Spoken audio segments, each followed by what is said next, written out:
Emily had spent the past 2 weeks in silence. After breaking up with her boyfriend of 2 years, the walls of her apartment felt like they were closing in on her. Tonight, though, something shifted. She told herself it was time to step outside, to feel like a person again.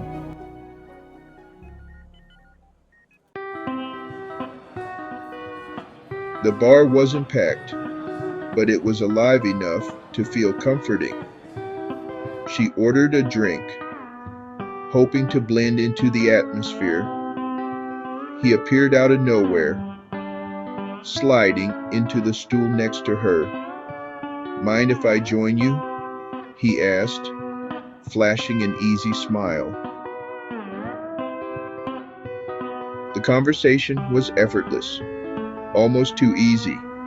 They talked about travel, work, and life's little oddities. He was smooth, maybe a little too polished, but she didn't mind. For the first time in weeks, she felt normal. He signals to the bartender and orders another round of drinks. But as the drinks came and the hours slipped by, things took a turn. The man leans in closer. "So, what do you say we take this back to your place?" "It's too soon. I'm not ready for that." His smile faded. His easy charm was gone in an instant, replaced by something darker. He grabs her arm, his grip firm. "Are you serious after all this, after I bought you drinks?" "Hey buddy, that's enough. Let her go and leave." The man gives the bartender and Emily the bird before leaving. Emily breathes a sigh of relief and thanks the bartender. "Thank you." She decided she had enough for one night. Paying her tab, she headed home, eager to leave the encounter behind her. "I've had enough for one night." He followed Emily home. "What are you doing? Stay away." Her heart stopped. "I'm calling the police. Leave now." Her hands trembled as she grabbed her phone, screaming at the guy in the doorway. He was gone for now, but he knew where she lived, and Emily knew she'd never feel safe again. Sometimes it's the people who seem the most harmless that leave us haunted, and sometimes stepping out to feel normal can lead to a nightmare you never expected. Inside a small, dimly lit apartment, Alexis, a young woman in her mid-20s, sits on the couch flipping through channels on the remote. The occasional sound of cars driving by can be heard from outside. She mutters to herself, "Ugh, there's nothing on." She clicks again, but the sound of a car passing by momentarily drowns out the noise. She glances out the window for a second, staring into the darkness outside. Tired and a little frustrated, she exhales deeply. "Maybe I should just go to bed." Suddenly, a sharp knock at the door startles her. "What the?" she exclaims, her eyes widening in surprise and confusion. She stares at the door, unsure if she heard it correctly. The silence that follows is almost suffocating. Whispering to herself, she asks, "Who the hell is knocking at this hour?" Slowly, she stands, her muscles tense, and walks cautiously towards the door. Softly, she mutters, "Maybe it's just a prank or someone looking for a place to crash." Peering through the peephole, she sees nothing. The hallway outside is empty. Frowning, she says, "Okay, no one there." She pulls back from the door, slightly, second-guessing herself. After the knocks stop, she decides to open the door just a crack, her fingers gripping the handle. Her breath is shallow. Hesitating, she whispers, "What the hell?"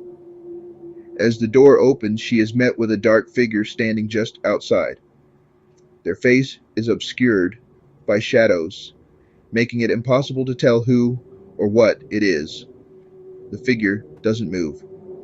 Gasping and backing away, she exclaims, "Oh my God." Quickly, she slams the door shut with a loud thud. Her breathing becomes erratic as she leans against the door, her heart pounding in her chest. Breathless, she whispers to herself, "What the hell was that?"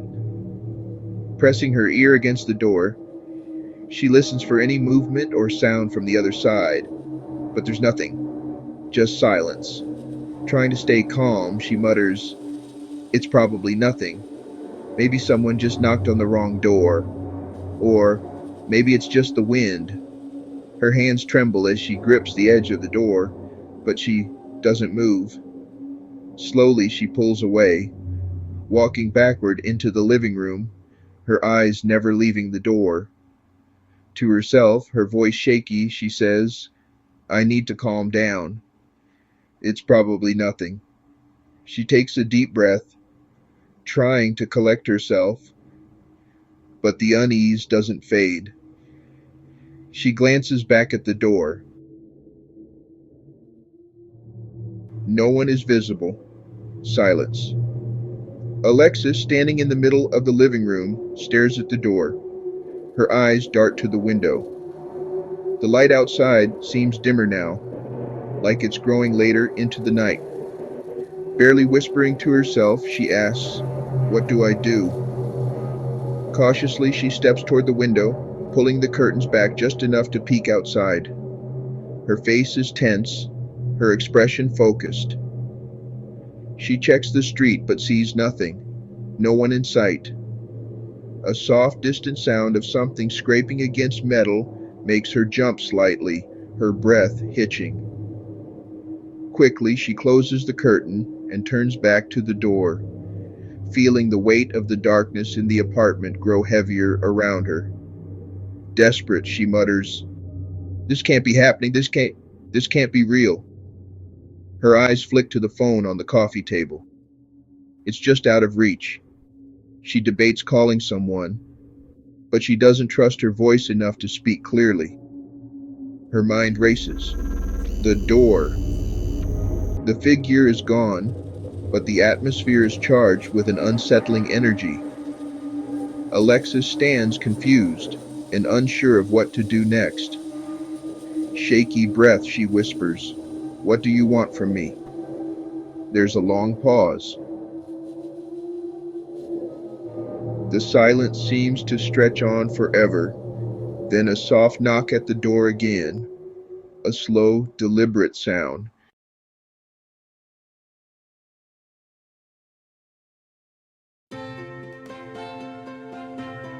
The antique shop stood nestled between a bustling bakery and a dimly lit bookstore.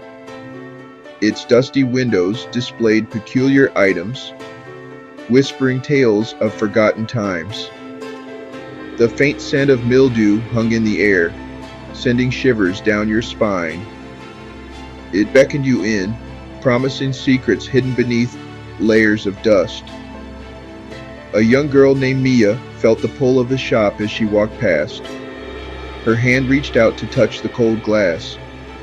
Her eyes stopped at a lone doll on a shelf. It was a simple doll, its face frozen in a neutral expression. Its eyes seemed to follow Miya, drawing her in. "Mommy, can we go in?" Miya asked, her eyes fixed on the doll. Her mother, Marisa, hesitated. She saw no need for such things, but Mia's pleading look was hard to resist. "All right, Miya, just for a little while." Inside, the air hung heavy with forgotten stories. The shopkeeper greeted them with a knowing smile. "Welcome, feel free to look around." Miya walked straight towards the doll. It felt cold and comforting in her hands. From the moment the doll crossed the threshold of their small apartment, things felt different. A cold draft seemed to follow Miya, sending shivers down her spine. Objects moved inexplicably. A glass of water shattered in the middle of the night, its shards scattered across the kitchen floor as if an invisible hand had swept it aside. Whispers, too faint to decipher, seemed to emanate from the doll's unblinking eyes. Maya, you're my only friend. Miya, however, felt strangely at ease. The doll, which she named Maya, became her confidant, a silent listener to her hopes and fears. She felt a connection to it, a bond that transcended the boundaries of the tangible world. Miya was a solitary child, often bullied at school, but things changed after Maya's arrival. Bullies faced misfortunes. One broke his arm, another lost her voice. Disappearances began. A girl vanished, leaving an empty desk. Maya's eyes held a darkness that comforted Miya. Marisa, a woman of logic and reason, initially dismissed the strange occurrences as mere coincidences. But as the incidents escalated, so did her unease.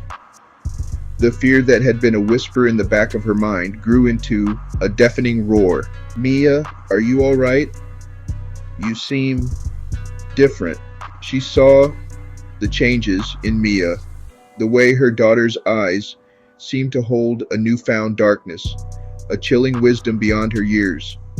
The whispers that haunted their apartment seemed to mock her, taunting her with their secrets. One night, driven by a mother's instinct to protect her child, Marisa decided to get rid of the doll. She slipped Maya into a garbage bag, her heart pounding in her chest, and crept out of the apartment. Marisa returned moments later to find the apartment eerily quiet. Miya was gone. The only sound was the faint rustling of the garbage bag she had left by the door. Maya was back, perched on the windowsill, its black eyes staring into her soul. Miya? Miya, where are you? Days turned into weeks, then months. The police investigation into Mia's disappearance yielded no answers. Marisa, consumed by guilt and grief, was left to grapple with the horrifying realization of her actions. The whispers continued, a constant reminder of her loss, and the sinister truth that haunted her every waking moment. The antique shop still stands, nestled between the bakery and the bookstore. The shopkeeper, his eyes holding even more tales now, dusts the peculiar items on display. And there, on the shelf in the back, sits Maya, the doll, its porcelain face frozen in an unsettlingly neutral expression, waits patiently, waiting for the next Miya, waiting to offer comfort and darkness in equal measure. Be careful what you bring home. You never know what whispers may follow.